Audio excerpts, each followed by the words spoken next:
Hey guys, what's up? This is Milanpatel. Welcome back to Tutorialgalaxy. Actually guys आज का video यहाँ पर काफ़ी इम्पॉर्टेंट है क्योंकि यहाँ पर आपको बता देता हूँ, बहुत सारे लोग मुझे यहाँ पर पूछ रहे थे ओके कि जो हमारे इंटरनल मार्क्स है ओके अच्छे आए हैं, काफ़ी अच्छे आए। बहुत सारी हमारी कॉलेजेस है वो उन्होंने इंटरनल मार्क्स अच्छे मुके 20 से, जो भी लोगों ने आज से देखा होगा।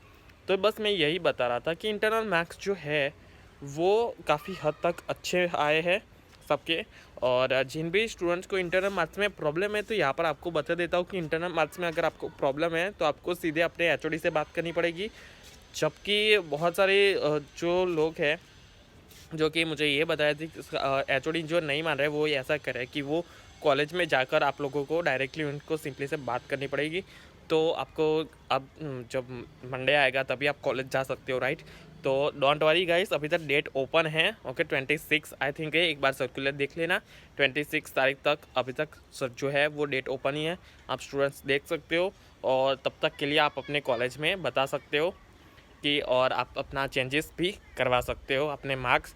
सो गाइस, और एचओडी से बात कर लीजिए, अगर हो सकेगा तो एचओडी आपकी जो बात है वो सुनेगा, लेकिन नहीं होगा तो आपके मार्क्स वैसे के वैसे ही रहेंगे और काफ़ी हद तक सबके अच्छे ही रखे होंगे ओके। एंड बस इतना ही है। आई थिंक आपको सब कुछ समझ में आ चुका होगा। इंटरनल मार्क्स कैसे देखते हो तो आपको पता ही है, गूगल पर आप लोग सिंपली सा इंटरनल मार्क्स जीटीयू लिख देगा, पहली साइट आ जाएगी। उसके बाद enrolment number, captcha code and बस सर्च, आपका पूरा का पूरा डेटा आपका आ जाएगा ओके। आई होप आपको सब कुछ समझ में आ चुका होगा। इस वीडियो को लाइक कर दीजिए, इस वीडियो को सब्सक्राइब कीजिए, मेरी चैनल को सब्सक्राइब कीजिए। एंड अभी तक आप लोग के मुझे Insta I D description box में आपको पता है ना, तो इंस्टा आई डी ऊपर क्लिक कीजिए और इंस्टाग्राम में भी मुझे फॉलो कर दीजिए। चलो गाइस, सब्सक्राइब कीजिए, लाइक कीजिए एंड जय हिंद, जय भारत।